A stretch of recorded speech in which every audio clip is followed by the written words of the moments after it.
She slammed my door open so hard the frame shook, shouting like she owned the place. "You can't live here. This house belongs to the HOA now." I stood in my living room, still holding my morning coffee, trying to understand why this woman had barged into my home without knocking. She pointed a clipboard at me like it was some kind of authority badge, her face red, hair messy like she had been waiting outside since sunrise. I kept my voice steady and asked, "Karen, why are you in my house?" But she ignored me and walked deeper inside, opening drawers, checking my walls, acting like she was conducting an inspection. Then she turned around and said, "I'm filing you for removal today."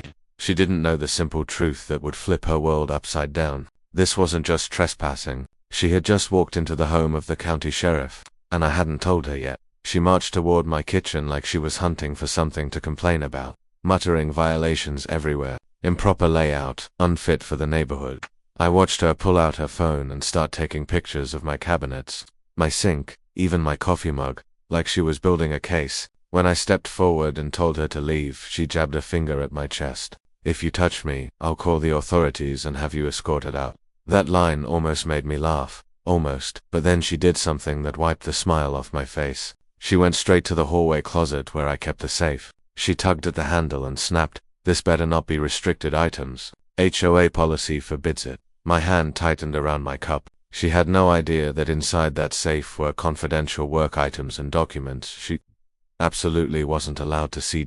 She stepped back and glared at me. "I'm calling backup. Real HOA enforcement." I felt a slow, cold twist in my stomach as she dialed. Because if she was calling who I thought she was, then this wasn't just trespassing. This was the start of something much bigger. Karen paced in my living room like she was running an operation, whispering into her phone, "Yeah, come now. We have a hostile resident. Bring the forms and the lockout kit." A lockout kit. She wasn't trying to scare me. She really believed she could throw me out of my own home. I leaned against the wall, keeping calm, watching her try to look powerful while her hands shook with pretend confidence. She kept glancing at the door like she was expecting an entire squad to show up. A few minutes later, an old rusted pickup rolled up.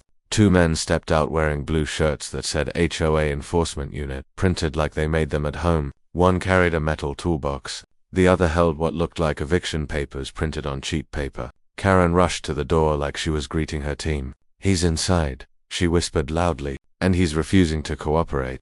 We may need to remove him by force."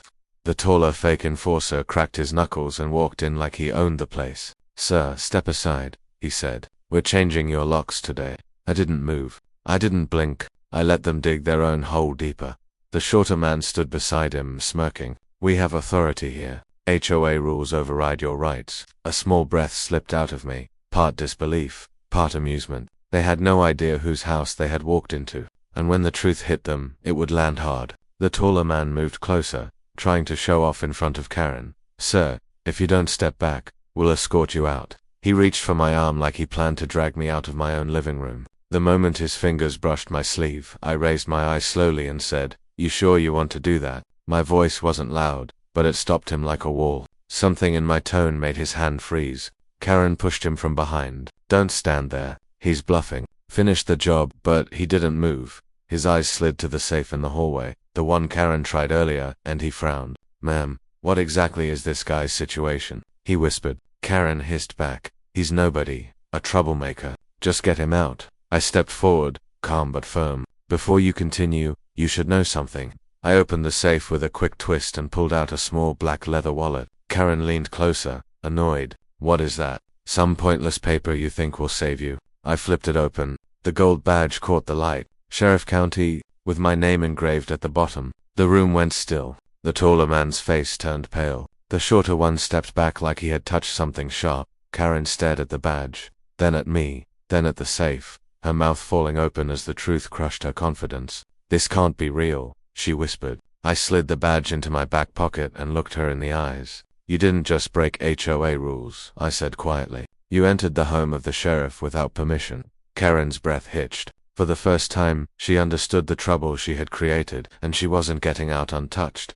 Karen's legs wobbled like she might fall, but she tried to pull herself together. She pointed at the two fake enforcers, her voice cracking. "Don't just stand there. Stop him. He's lying. He has to be lying." But the men didn't even look at me. They stared at her, shocked, sweating, realizing they were deeper in this mess than they ever imagined. The shorter guy swallowed hard. Ma'am, you didn't say he was law enforcement. Karen snapped. He's not. He has to be faking it. No sheriff lives in this community. I stepped forward, and the taller guy stepped back instinctively. Badge is real, I said. Secure, safe, authorized credentials, full county access. But don't worry, you'll see the rest soon.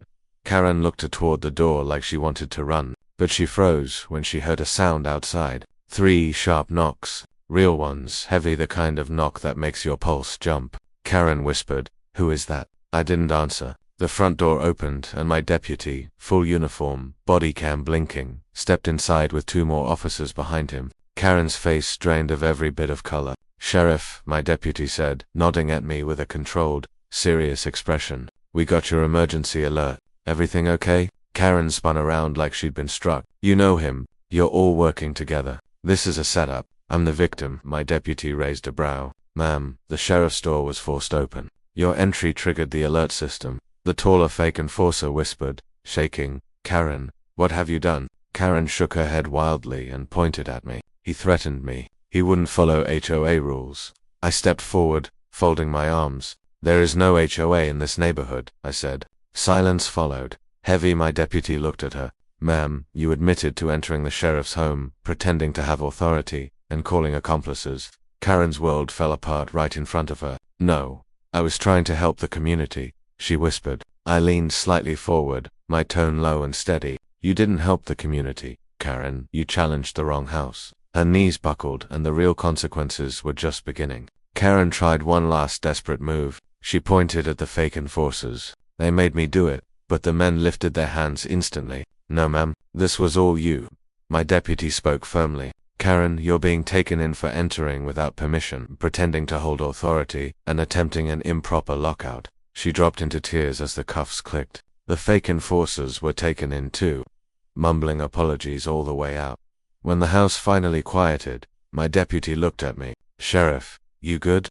I nodded. "Yeah, just another day dealing with someone who thinks they run the world." Hours later, after filing the report, I stepped onto my porch and looked over my land. Peaceful mine. No fake rules, no fake authority, just the place I worked for years to earn. Karen's biggest mistake wasn't entering my home. It was assuming I was someone she could push around. But in this county, you don't walk into the sheriff's house uninvited. The end.